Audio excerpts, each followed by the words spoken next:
Superman takes on the entire world in Part 2 of Injustice: Gods Among Us, Year 1.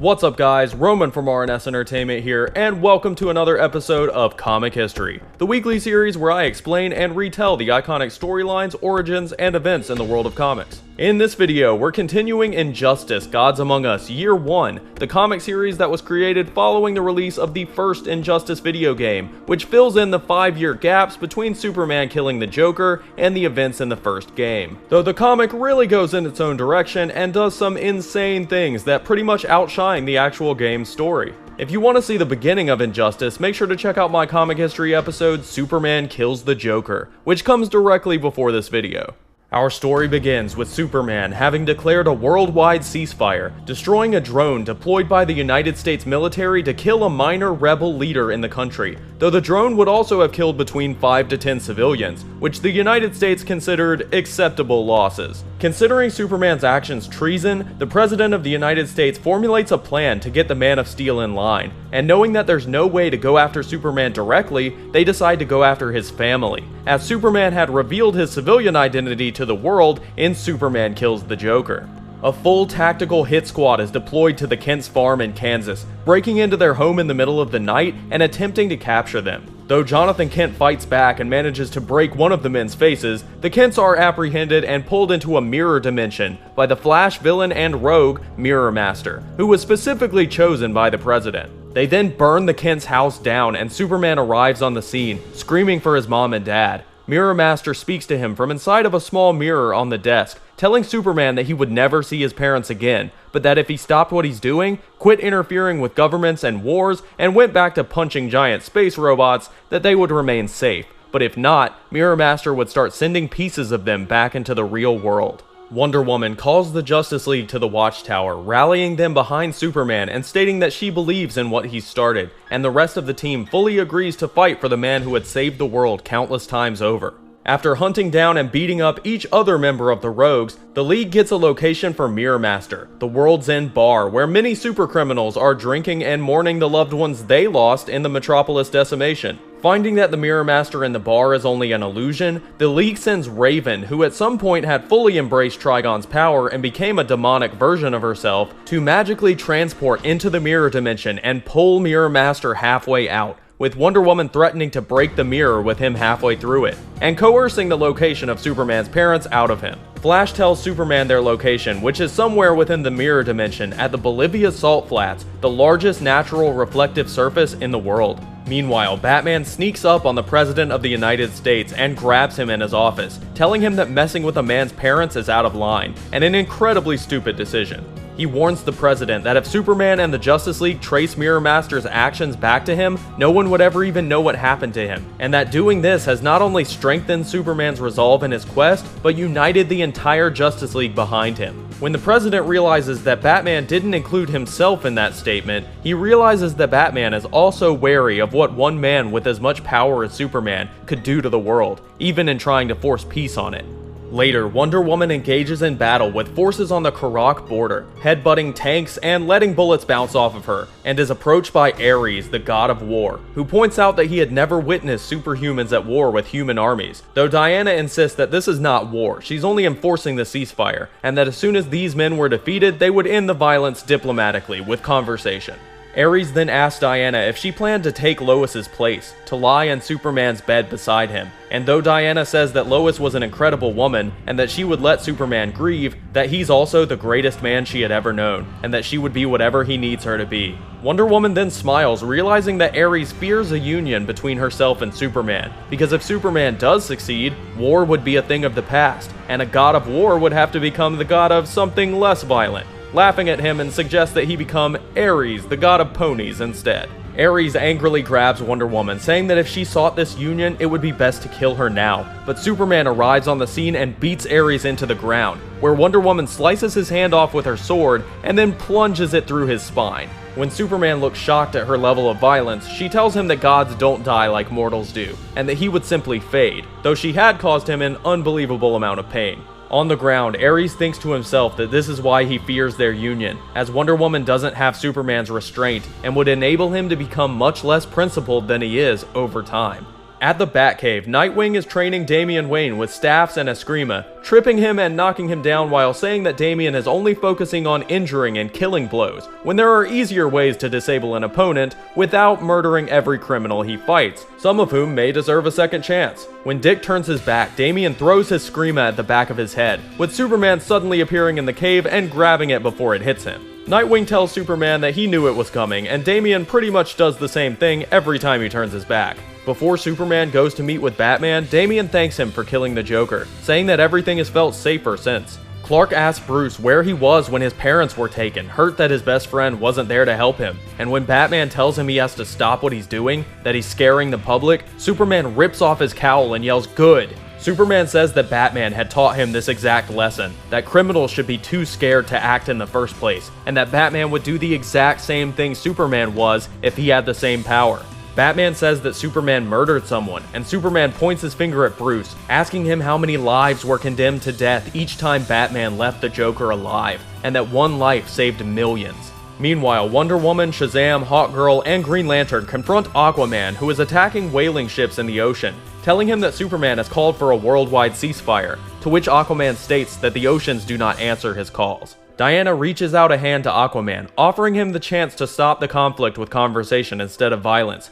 but one Atlantean sees it as an attack and blasts her in the face with his weapon, with Wonder Woman furiously smacking Aquaman away and attacking his people, saying that she is sick of words. Aquaman floats bleeding underwater, and the whales he had saved circle him, mentally urging him to wake and protect them. In the Batcave, Superman accuses Batman of loving having the Joker around, that he wasn't hiding in his cave mourning Metropolis, he was mourning the Joker being taken away from him. When Batman says that isn't true, Superman explodes and screams at him, demanding to know why Batman didn't stop him in time, why he let Joker do this to him. He tells Bruce that this was an unimaginable loss. Not only did Lois die, but the life they could have together, their family, and even more so, there was going to be another Kryptonian born into the world, someone to make Superman feel less alone. He turns back to Batman, saying that he's sitting here in the wake of it all, ignoring Dick and Damian, asking if he had even checked if they were okay, or held them after they lost friends in Metropolis, asking him what his excuse is for not being a father. Bruce screams and punches Superman, though it does absolutely nothing, and Clark doesn't even budge.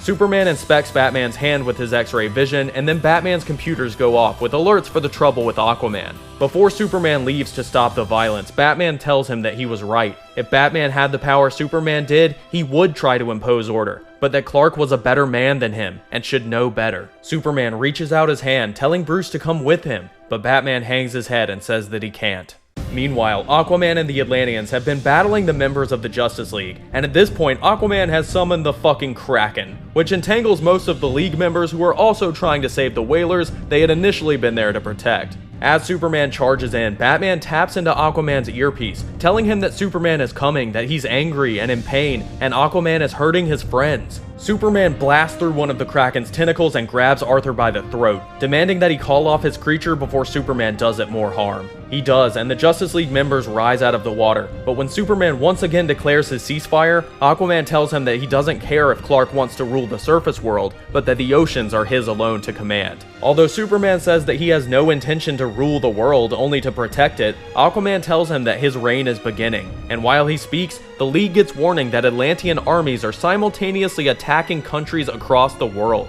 with Aquaman saying to consider this a show of force. Batman continues to yell at Aquaman to stop over the communicator, but Arthur demands that the League get the hell out of his ocean, and Superman takes Wonder Woman, Green Lantern, and Shazam with him to respond to Aquaman's show of force with their own. Superman says that they're done holding back, and that it's time to show the entire world how much power they're dealing with. With their combined strength and abilities, Superman and the others lift the entire city of Atlantis from the bottom of the ocean, carry it across the world, and drop it in the middle of the Sahara Desert. As the entire world marvels at a kingdom that had never even seen the sunlight getting dropped in the hottest, driest place on Earth, Batman tries to talk to Superman, but Clark says that he had heard Bruce speaking to Aquaman during the confrontation, and that he doesn't get to speak anymore. Superman then sends Wonder Woman to meet with Aquaman, and she tells him that he will remove his forces and bring any further grievances to Superman before acting. Aquaman says that he can't believe Superman is capable of this, and asks Diana to steer him away from this path,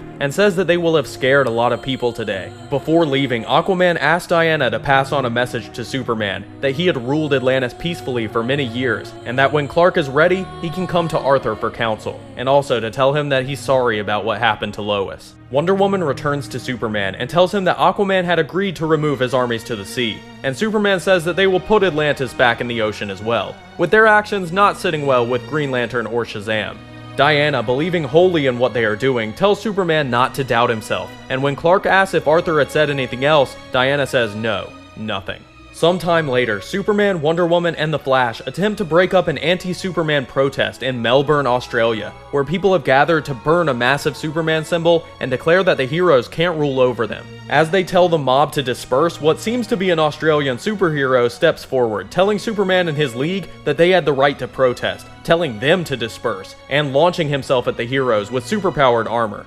Initially, the Australian superhero seems incredibly strong, but as Superman and Wonder Woman reach him, Barry Allen notices that he wasn't, that this was just some dumb kid who had a bit of genetic tweaking, a fancy suit, and some drugs for enhancements, with his face pure terror as he realizes that he's not Superman. Though Flash sees everything happen, witnessing as the young man is crippled by two of the most powerful beings on Earth, he doesn't move an inch, frozen in shock as each of the boy's vertebrae crack as he's slammed into the ground. Wonder Woman yells at the crowd again to disperse, and as they do, Flash sprints away to get an ambulance for the Australian hero. Suddenly, Batman contacts Flash on his communicator, having hacked into it after having his access revoked after the Aquaman incident. He tells Barry that an ambulance is already on its way, and instead directs him to the science and genetics lab that had made the superhero Flash just watched get destroyed. Flash meets one of the doctors who was involved with the hero, who in actuality is just a kid named Mitchell Davies who wanted nothing more than to be a superhero. He had named himself Galaxor just because he thought it sounded cool, and when the doctor shows Flash his bedroom, Flash looks on in shock and horror, as his room is full of pictures of the Justice League,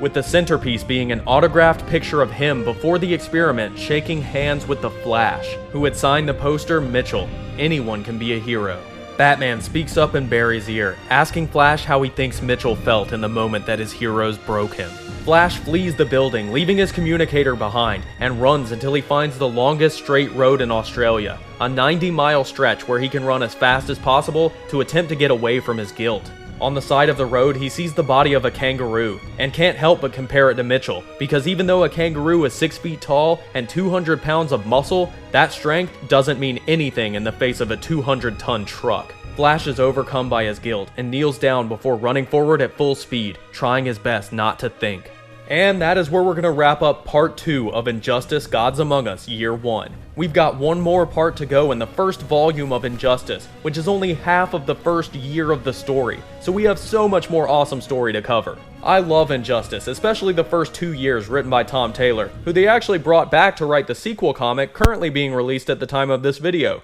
Injustice 2, which follows the release of the Injustice 2 video game. Injustice deals with some of the grand issues of superheroes, like boundaries, limits, morality, and comparative force, and the way Taylor writes the characters is both spot on to their personalities and how they would all react in situations like these, and just unique in that each character's voice seems completely their own. If you haven't seen part 1 to this video series on Injustice, I highly recommend checking it out. Comic History Superman Kills the Joker can be found in the Comic History playlist on my channel, along with a ton of other great stories from DC, Marvel, Image, Dark Horse, and more. If you enjoyed this video, please leave me a comment, give it a thumbs up, and subscribe to RNS Entertainment for weekly content on comics, movies, and more. I've been dealing with some medical issues lately and some off and on depression, but I am working my way back into having a full video schedule again, and I really appreciate you guys sticking with me and everyone who speaks to me on my social media. You guys are the best and you know who you are. If you enjoy my content and would like to help support the channel and help make sure I can always continue to pump out great content for you guys, you can help by donating to my Patreon. Every dollar counts, and if you donate at a certain tier, you can even commission any episode of Comic History you want, whether it's a major event, origin story, or what have have you. Also, make sure to subscribe to RNS Gaming, where I'm currently posting regular live streams of Injustice 2. And if you want to catch those streams live, go follow my Twitch channel, RNS Live. There are links to those and to all of my social media in the description box below. Anyway, that's it for today's video, guys, and I'll see you all next time.